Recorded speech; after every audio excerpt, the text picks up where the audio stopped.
Cooling. We're going to put something better in there than that very, very cheap rad. So Tiggy's going to do a job for me. Let's go and find out what he's up to, shall we? There's the radiator, and there's a man with a handsaw. Yeah, that's very old school. it is. I find it a bit easier than the grinder, probably. Okay, fair enough. Probably. He's going to move that outlet there. There's a Sharpie mark where the vice is, so to a mark somewhere there. yeah. Simple as that, really. And then it will fit. Yeah, that should fit. Should be sort of. Once I've Plenty. made brackets, once I've cut something apart, once I've moved the coolant bottle with the bracket. There's a pretty 50mm thick that is. Yeah. It should be epic cooling capacity. Yeah. So No problems at all. That will rule out a radiator.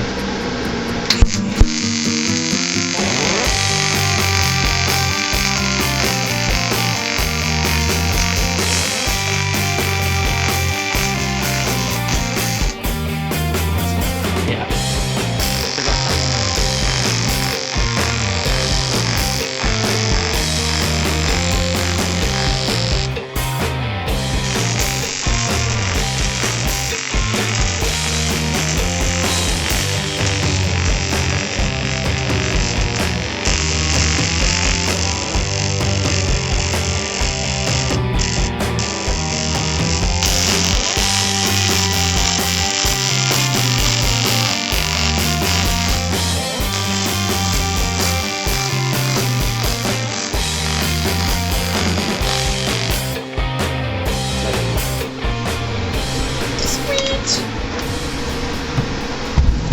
Not my aluminium welding is not the best.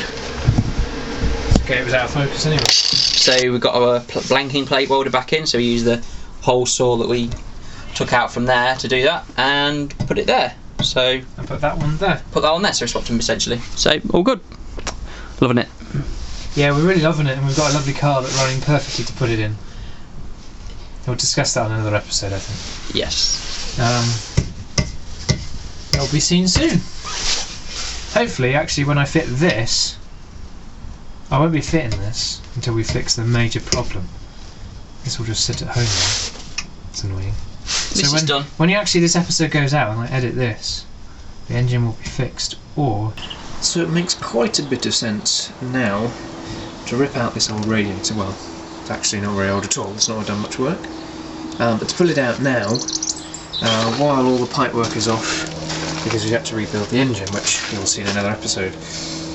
I'm just going to replicate what I did in the race tractor basically, so I'm going to take the two brackets off at the top on the race tractor. I'll put a link up there for the race tractor XUD radiator upgrade, and hopefully we can squeeze it in here with the factory cowling and the air conditioning behind, which I haven't done in the race tractor. But I don't really fancy putting all the pipe work back on for this radiator, and to have to rip it all back out when all the pipe work and the air conditioning again. So, let's get on with it.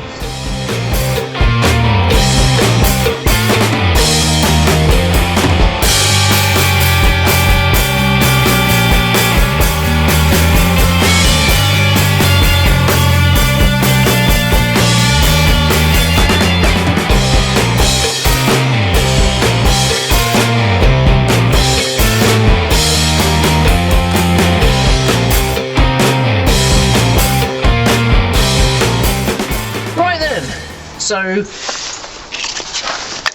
this radiator is very slightly different to the race tractor one, even though it's for the same car.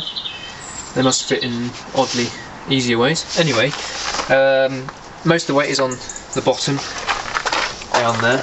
So this is just to sort of stabilise it. So I'm just going to make two simple brackets. We've used some cardboard aided design, some CAD, and just kept snipping and snipping and snipping until we're happy with the design of two brackets, one right, one left, and then we'll replicate that onto the aluminium, nice and lightweight, easy to work with. Drill the holes, polish up the edges, and bolt that in. And then we'll put a little rubber strip along the edge here, so obviously there'll be a little bit of movement, it's not going to rub into the radiator like we did with the race tractor. And then we'll work about getting a bracket for the header tank made up, just to hold it almost in place of kind of where it is there, and then we can start working pipe work. Then we're going to have to reduce this inlet very slightly, but that's about it.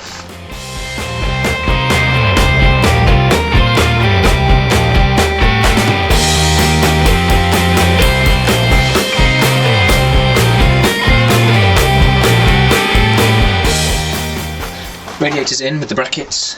We've made a temporary bracket here to hold the reservoir and a couple of temporary pipes just to get this thing up and going. As you can see, and just there's sort of more joins than pipe work, but it works. Well, hopefully it will work. It joins up the right bits. Again, sort of same old sort of little brackets here and there for things. We're hoping to put the TPS on the pedal at some point.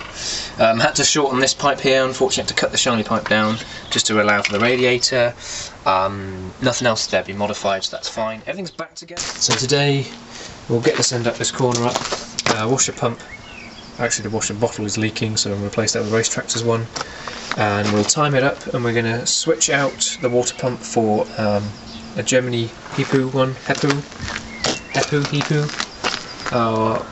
in the hope that its water pump was a blockage down the back, which we're only going to know if the water pump comes out. It's really odd. And the other thing I'll show you in a second that we're going to replace is the fuel pump. So I'll show you that in a second. And other things we can do, as I said, washer bottle is full of water and then empties about 4 seconds later, and the arches need a little bit of a roll, so we can do all that on this one side at the same time, and then we need to start popping for brakes, so this thing desperately needs some brakes in it.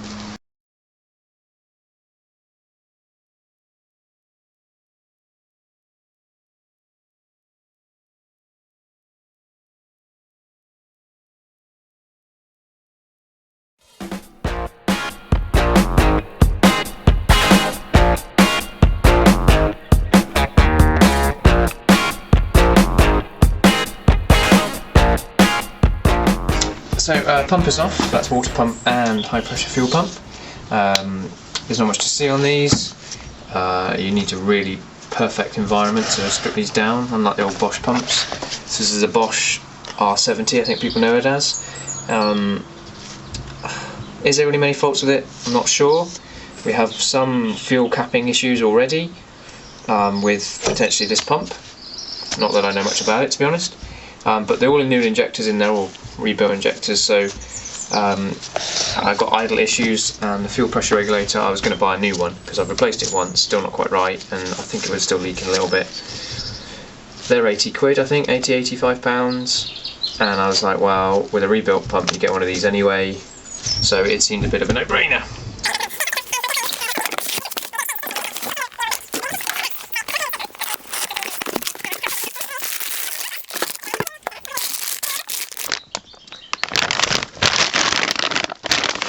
It's all being stripped down, given a little clean, new seal in there at least. Does have a brand new fuel pressure regulator, which is rather nice. And basically what they do is they strip down a pump, like this one I'm sending them, they find and test it, and replace any worn out components and the seals, etc. So there we have it. So what I'm going to do now is obviously just package this up, ready to send back as soon as possible, and we'll get this one thrown straight into the vehicle, and then there's less time with it sort of exposed and dirt and stuff get in it.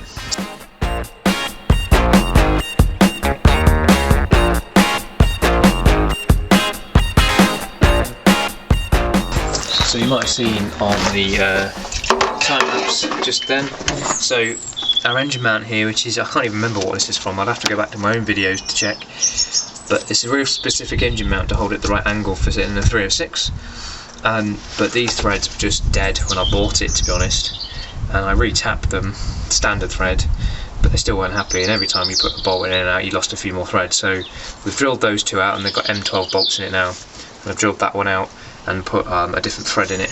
I was going to helicoil them, helicoils didn't turn up, and I realised actually I had some decent sized taps and new bolts, so that's what we've done there. So this is what we've got, new pump in.